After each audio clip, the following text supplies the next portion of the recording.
kelas 1B. Di video ini. Assalamualaikum warahmatullahi wabarakatuh. Perkenalkan, nama saya Nur Alifia Susi Kirana. Perkenalkan, nama saya Kayla Mesya Drinadi dari kelompok 3, kelas 1B. Menjelaskan tentang konsep sitasi. Apa sih itu sitasi?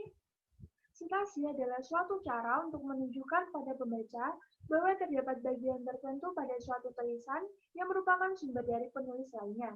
Sitasi ini bertujuan untuk menghindari plagiarisme dan untuk menjunjung tinggi nilai kejujuran dari segi akademik atau intelektual. Standar Harvard merupakan standar penulisan sitasi yang harus digunakan oleh mahasiswa dan seluruh penulis. Penulisan tunggal, seperti contoh nama penulis Salva Divina Putri, bukunya dirilis pada tahun 2020. Cara penulisan yang pertama, jika di awal kalimat, maka format yang digunakan adalah nama akhir dalam kurung tahun. Seperti yang ditulis Putri tahun 2020 dalam kurung, koma, yang mengungkapkan bahwa pelecehan seksual dan seterusnya. Itu merupakan contoh kalimatnya. Kemudian, jika di tengah kalimat, maka ditulis sebagai berikut. Hal tersebut juga diperkuat oleh Putri merupakan nama akhir dari penulis dalam kurung tahun yang mengungkapkan bahwa pelecehan seksual dan seterusnya. Kemudian, jika di akhir kalimat, format yang digunakan dalam kurung nama akhir, koma, tahun. Kemudian, jika penulis ada 2 orang, contoh nama penulis Kayla Mesya Drinadi dan Nur Alifia Sasi. Bukunya pada tahun 2020. Contoh. Nah, yang sudah tadi saya sebutkan, yang pertama, jika di awal kalimat, maka format yang digunakan yaitu nama akhir dari penulis 1 dan 2 dalam kurung tahun. Seperti contoh tersebut, Drinadi dan Sasi dalam kurung 2020 mengatakan bahwa pelecehan seksual dan seterusnya. Kemudian, jika di tengah kalimat ditulis, hal tersebut juga diperkuat dengan pernyataan oleh Drinadi dan Sasi dalam kurung tahun 2020 yang mengatakan bahwa pelecehan seksual dan seterusnya. Dan yang ketiga, jika di akhir kalimat, formatnya dalam kurung nama akhir, koma, tahun. Kemudian, jika penulis lebih dari 2 orang, contoh, nama penulis Salva Divina Putri, Nur Alifia Sasi, Kayla Mesya Drinadi, dan Poppy Asrul. Bukunya pada tahun 2020. Cara penulisannya yang pertama yaitu, jika di awal kalimat, format yang digunakan yaitu nama akhir penulis 1, et al, titik tahun dalam kurung, atau nama akhir penulis 1, DKK, titik dalam kurung tahun. Seperti contoh berikut. Putri et al, titik dalam kurung 2020 mengatakan bahwa pelecehan seksual dan seterusnya. Atau juga bisa ditulis dengan Putri DKK, titik dalam kurung tahun 2020 mengatakan bahwa pelecehan seksual, titik-titik. Kemudian, jika di tengah kalimat, maka bisa ditulis seperti berikut. Dan jika di akhir kalimat, maka format yang digunakan yaitu nama akhir penulis 1, et al, titik, koma, tahun, dan format tersebut berada di dalam kurung. Atau juga bisa menggunakan nama akhir penulis 1, DKK, titik, koma, tahun. Juga berada di dalam kurung. Seperti contoh berikut. Perlindungan terhadap korban pelecehan seksual sangat diperlindungan.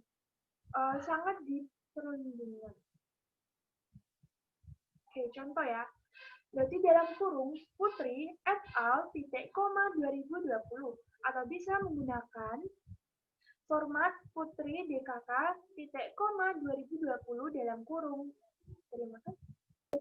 Saya Poppy Asrusi Smitika dari kelompok 3 Bahasa Indonesia. Fungsi sitasi atau mengutip.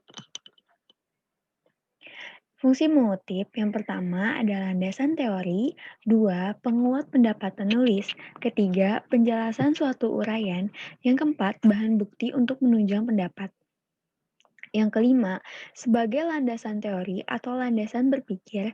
Yang keenam, membantu dalam memahami topik permasalahan. Yang ketujuh, membantu dalam menjelaskan dan mengembangkan topik permasalahan. Yang kedelapan, to give credit to others' work atau menghargai karya intelektual orang lain. Yang kesembilan, to support an argument atau memperkuat alasan dalam suatu kalimat. Yang ke-10, to avoid plagiarism atau menghindari plagiasi. Teknik sitasi.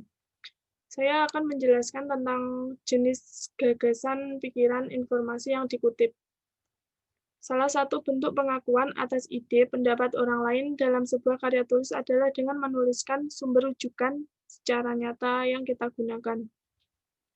Bagian dari upaya untuk menghindari plagiarisme adalah dengan memahami berbagai model sitasi atau kutipan dalam menuliskan daftar pustaka. Menuliskan sitasi atau kutipan merupakan bentuk pengakuan terhadap pengarang karena ide, gagasan, pendapat, atau bahkan teori yang telah kita gunakan untuk mendukung atau melengkapi pendapat ide kita dalam sebuah karya tertentu. Ketika iklim dan budaya saling berhubungan dengan berkomitmen pada kejujuran intelektual dapat terus dikembangkan dan dijaga, maka tidak ada lagi kekhawatiran akan adanya tindakan plagiarisme. Dalam mengutip sebuah gagasan, pikiran, informasi, maka kita harus memperhatikan prinsip-prinsip pengutipan sebagai berikut. Yang pertama yaitu, apabila dalam mengutip sebuah karya atau tulisan yang ada salah ejaan dari sumber kutipan kita, maka sebaiknya kita biarkan saja apa adanya seperti sumber yang kita kutip tersebut. Kita sebagai pengutip tidak diperbolehkan membenarkan kata ataupun kalimat yang salah dari sumber kutipan kita. Dalam kutipan kita, yang kedua yaitu, dalam kutipan kita diperkenankan menghilangkan bagian-bagian kutipan dengan syarat bahwa penghilangan bagian itu tidak menyebabkan perubahan makna atau arti yang terkandung dalam sumber kutipan kita. Misalnya caranya yaitu dengan menghilangkan bagian kutipan yang kurang dari satu alinea, bagian yang dihilangkan diganti dengan 3 titik berspasi. Yang kedua yaitu menghilangkan bagian kutipan yang kurang dari satu alinea. Bagian yang dihilangkan diganti dengan 3 titik berspasi sepanjang garis dari margin kiri sampai margin kanan. Terdapat beberapa jenis kutipan, yaitu 2 di antaranya adalah kutipan langsung dan tidak langsung. Di sini saya akan menjelaskan jenis-jenis kutipan tersebut. Yang pertama yaitu kutipan langsung. Kutipan langsung adalah kutipan yang sama persis seperti kutipan aslinya atau sumber yang kita ambil untuk mengutip. Di sini kita sama sekali tidak boleh merubah atau menghilangkan kata atau kalimat dari sumber kutipan kita. Kalaupun ada keraguan atau kesalahan dalam kutipan yang kita ambil tersebut, kita hanya dapat memadakannya dengan dalam kurung SIC yang menandakan kita mengutip langsung tanda ada editan dan kita tidak bertanggung jawab jika ada kesalahan dari kutipan yang kita ambil. Bila dalam kutipan tersebut terdapat huruf atau kata yang salah, lalu dibetulkan oleh pengutip, harus digunakan huruf siku. Demikian juga kalau kita menyesuaikan ejaan, memberi huruf kapital, garis bawah, atau huruf miring, kita perlu menjelaskan hal tersebut, yaitu dengan disesuaikan dengan EYD. Yang kedua yaitu kutipan tidak langsung. Kutipan tidak langsung adalah kutipan yang telah kita ringkas intisarinya dari sumber kutipan aslinya. Kutipan tidak langsung ditulis menyatu dengan teks yang kita buat dan tidak usah diapit tanda petik. Penyebutan sumber dapat dengan sistem catatan kaki, dapat juga dengan sistem catatan langsung. catatan perut seperti yang kita ketahui selama ini. Yang ketiga yaitu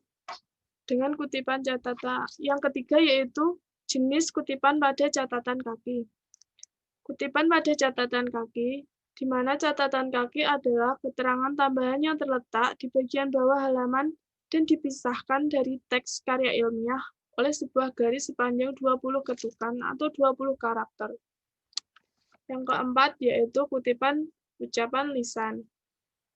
Kutipan atas ucapan lisan, karya-karya ilmiah atau tulisan-tulisan lainnya sering pula dibuat kutipan-kutipan atas ucapan-ucapan lisan, entah yang diberikan dalam ceramah-ceramah, kuliah-kuliah, atau wawancara-wawancara. Sebenarnya atas sumber semacam ini sulit dipercaya.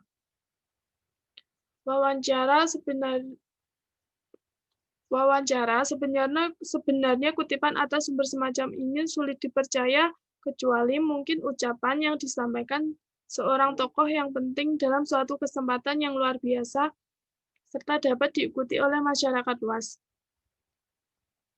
Bila penulis ingin memasukkan juga kutipan semacam ini di dalam tulisannya, maka sebaiknya ia memperhatikan naskah kutipan itu terlebih dahulu kepada orang yang memberi keterangan itu untuk mendapatkan pengesahannya. Yang kelima yaitu kutipan dalam kutipan. Kutipan dalam kutipan, kadang-kadang terjadi bahwa dalam kutipan terdapat lagi kutipan. Dalam hal ini ditempuh dengan dua cara, yaitu yang pertama, bila kutipan asli tidak memakai tanda kutip, kutipan dalam kutipan dapat mempergunakan tanda kutip tunggal atau tanda kutip ganda. Yang kedua yaitu, bila kutipan asli memakai tanda kutip tunggal, kutipan dalam kutipan memakai tanda kutip ganda. Sebaliknya, bila kutipan asli memakai tanda kutip ganda, kutipan dalam kutipan memakai tanda kutip tunggal. Sekian dari saya. Wassalamualaikum warahmatullahi wabarakatuh. Membahas tentang teknik mengembangkan citasi. Cara membuat citasi. 1. Kutipan atau quotes. Kutipan harus sama dengan sumber yang digunakan. Hanya mengutip frasa, baris, atau bagian yang relevan dengan subjek, dan tidak mengubah ejaan atau tanda baca dari kutipan aslinya. 2. Parafrase. Parafrase melibatkan kita dalam penulisan. Frasa demi frasa dari sumber yang kita tulis kembali menjadi kata-kata kita sendiri. Bagian kita harus memiliki panjang yang sama atau lebih pendek dari bagian aslinya. Parafrase berarti penulisan ulang lengkap dari bagian sumber yang digunakan dan bukan hanya penataan ulang kata-kata. 3. Meringkas. Meringkas termasuk menempatkan ide utama suatu bagian ke dalam kata-kata kita sendiri. Ringkasan jauh lebih pendek daripada bagian sumber aslinya. Pastikan untuk tidak mengubah arti sebenarnya dari bagian ini sambil meringkas ide utama. Citasi gaya apa? Ada dua bagian kutipan untuk gaya apa dengan gaya lainnya, yaitu bentuk kutipan pendek dalam baris yang mengarahkan pembaca ke entry penuh di akhir bab atau buku. Kutipan sebaris berbeda dari catatan kaki yang merupakan catatan yang ditempatkan di bagian bawah halaman. Kutipan sebaris atau inline citation juga disebut kutipan dalam teks yang ditempatkan dalam satu baris teks. Untuk membuat kutipan inline, kutipan nama penulis dan tanggal dalam tanda kurung dari artikel, laporan, buku, atau studi seperti contoh ini. Dari buku A Pocket Style Manual. Cubuku, buka kurung 2012, tutup kurung berpendapat, untuk pendekatan yang berpusat pada kinerja siswa harus mempertahankan tanda kutip kemilikan tujuan dan kegiatan mereka, tanda kutip, buka kurung halaman 64, tutup kurung. Perhatikan bagaimana kita mencantumkan nomor halaman di akhir kutipan dalam teks dalam tanda kurung diikuti dengan tanda titik jika di akhir kalimat. Jika ada dua penulis, sebutkan nama belakang masing-masing seperti berikut ini. Tanda kutip, menurut Donitsa Smith dari Zurzowski, buka kurung 2014, tutup kurung, koma, lalu isinya, tanda kutip. Jika ada lebih dari dua penulis, tuliskan nama belakang penulis pertama diikuti dengan kata-kata et al. Misalnya, Herman et al. Buka kurung 2012, tutup kurung, melacak 42 siswa selama periode 3 tahun. Buka kurung halaman 49, tutup kurung. Di akhir makalah kita, tampilkan satu atau lebih halaman untuk menuliskan referensi. Pembaca makalah kita kemudian dapat membuka daftar referensi untuk membaca kutipan lengkap untuk setiap karya yang kita kutip. Sebenarnya ada banyak variasi untuk referensi kutipan, tergantung misalnya apakah kita mengutip buku, artikel jurnal, atau cerita dari surat kabar, atau berbagai jenis media, termasuk rekaman audio dan film. Kutipan yang paling umum adalah buku. Untuk kutipan seperti itu, tuliskan nama belakang penulis, diikuti dengan koma, diikuti dengan inisial pertama penulis, diikuti dengan titik. Kita akan menempatkan tahun buku itu diterbitkan dalam tanda kurung. Kemudian judul buku dicetak miring, diikuti oleh titik, tempat penerbitan, lalu diikuti oleh titik 2 dan kemudian penerbit. Contoh, Rosenberg, T, buka kurung 2011, titik, join the club, titik 2, how peer pressure can transform the world, titik, New York, NY, titik 2, Norton, titik. Citasi gaya MLA. Gaya MLA sering digunakan dalam tulisan bahasa Inggris dan humaniora. MLA mengikuti gaya kutipan penulisan dalam teks, catatan, Purdue, situs kutipan, tata bahasa, dan penulisan yang sangat baik yang dioperasikan oleh Universitas Purdue. Purdue memberikan contoh kutipan dalam teks ini, yang juga disebut kutipan kurung dalam gaya MLA. Perhatikan bahwa dalam gaya MLA, nomor halaman biasanya tidak muncul kecuali kalimat atau kutipan adalah kutipan langsung dari aslinya. Seperti halnya di sini, puisi romantis dicirikan oleh tanda kutip luapan spontan dari perasaan yang kuat, tanda kutip buka kurung Wordsworth 263 tutup kurung titik. Di akhir makalah, lampirkan halaman untuk worksheet atau halaman yang setara dengan bagian referensi dalam gaya apa. Bagian citasi worksheet sangat mirip dalam gaya MLA dan apa, seperti dalam contoh karya dengan beberapa penulis dari Purdue. Warner, Ralph, et al. Titik, How to Buy a House in California, titik, edit by Alaina Skorder, 12 at, 2009. Tuliskan nama depan penulis dengan gaya MLA. Tambah koma sebelum et al, gunakan judul buku, jurnal, atau judul artikel. Hilangkan tempat informasi publikasi, ikuti nama penerbit dengan koma, dan cantumkan tanggal publikasi di bagian akhir. Citasi gaya Chicago. Chicago adalah yang tertua dari 3 gaya penulisan dan kutipan utama di Amerika Serikat. Setelah dimulai dengan penerbitan panduan gaya Chicago pertama pada tahun 1906, untuk kutipan dalam teks, gaya Chicago yang berasal dari Chicago Manual of Style dari University of Chicago Press cukup sederhana. Nama belakang penulis, tanggal publikasi, koma, dan nomor halaman, semua dalam tanda kurung sebagai berikut.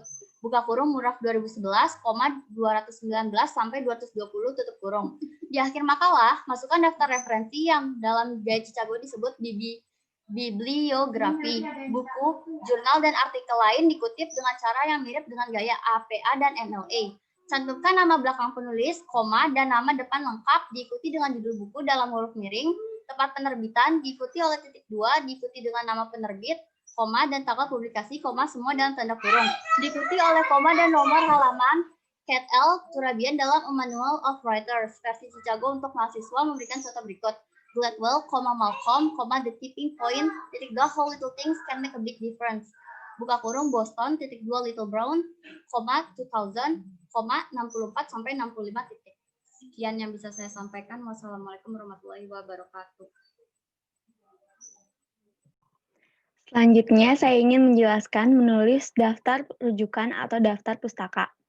Penulisan daftar pustaka secara umum, struktur penulisan daftar pustaka adalah nama penulis, tahun terbit, judul, kota penerbit, dan yang terakhir adalah nama penerbit. Setelah penulisan nama, tahun, judul, dan penerbit diakhiri dengan menggunakan tanda titik, dan setelah nama, kota penerbit diakhiri dengan titik 2. Jika nama pengarang mempunyai 2 suku kata atau lebih, maka dalam penulisan namanya dibalik dengan syarat antara kata pertama dan kata kedua diberi tanda koma. Contoh, Abdul Khodir, maka di daftar pustaka ditulis Khodir, Abdul. Selanjutnya, jika nama penulis terdiri dari 3 suku kata atau lebih, maka nama yang terakhir diletakkan di depan dan diikuti dengan tanda koma. Contoh, Yudhoyono, Susilo Bambang. Jika pengarangnya ada 2 orang, maka hanya nama pengarang yang pertama yang dibalik. Lalu antara nama pengarang yang pertama dan kedua diberi kata dan. Susunan penulisan daftar pustaka harus berurutan dari A sampai Z, sesuai dengan huruf di awal dari nama penulis. Untuk penulisan nama, gelar, akademis, gelar keagamaan, dan sebagainya tidak dicantumkan dalam daftar pustaka. Contoh seperti Dian Sastro, M.PD, cukup ditulis Sastro, Dian. Cara penulisan daftar pustaka dibedakan tiap sumbernya, misal dari internet, buku, jurnal, atau lainnya. Selanjutnya, saya ingin menjelaskan penulisan daftar pustaka berdasarkan sumbernya. Yang pertama, ada jika nama penulis 2 kata atau lebih.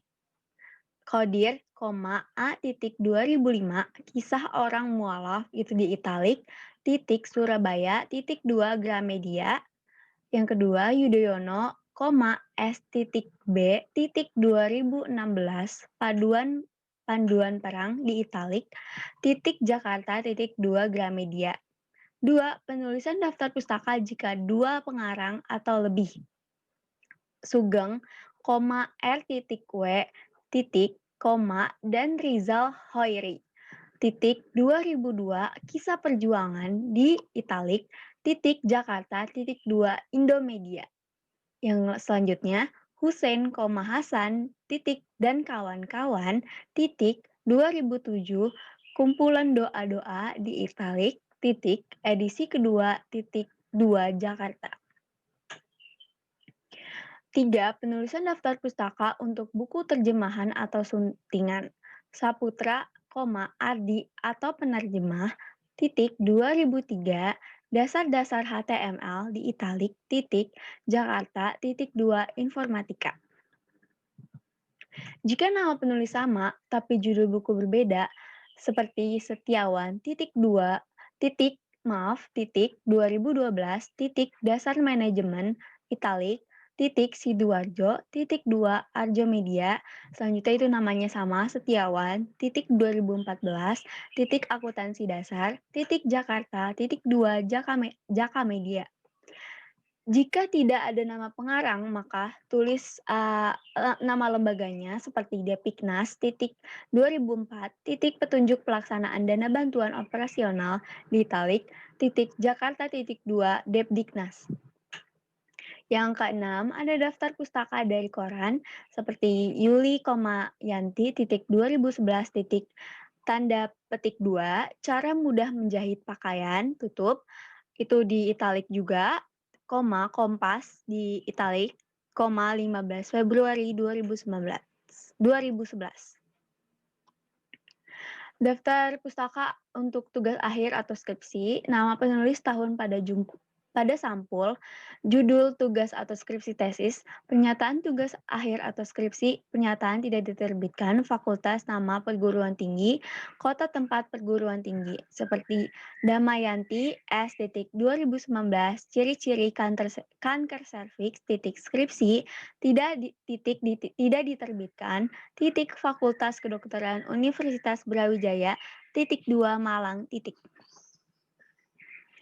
Daftar pustaka dari ensiklopedia atau koran, penulisan daftar pustaka yang bersumber dari ensiklopedia atau kamus sama halnya dengan daftar pustaka pada umumnya, seperti Sandler, J, M, dan Adam, H, ed, dalam kurung eds, 1991, kamus bahasa Inggris, bahasa Indonesia, itu di italik, lawang, 2 PT Gramedia.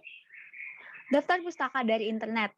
Pertama, Denny, 2017, cara menulis daftar pustaka yang baik dan benar. Di italik, https, cara bermanfaat.com atau cara menulis daftar pustaka, diakses 11 April 2017. Daftar pustaka dari peraturan pemerintah atau dari keputusan presiden, penanggung jawab dari dokumen ini adalah pemerintah Indonesia, maka dapat ditulis dengan Republik Indonesia atau pemerintah Indonesia atau cukup Indonesia saja. Contohnya seperti Republik Indonesia, 1991, Undang-Undang Nomor 2003 Tahun 1991 tentang Penataan Ruang Lembagaan Negara RI tahun 1991, Nomor 114, Sekretariat Negara, Jakarta.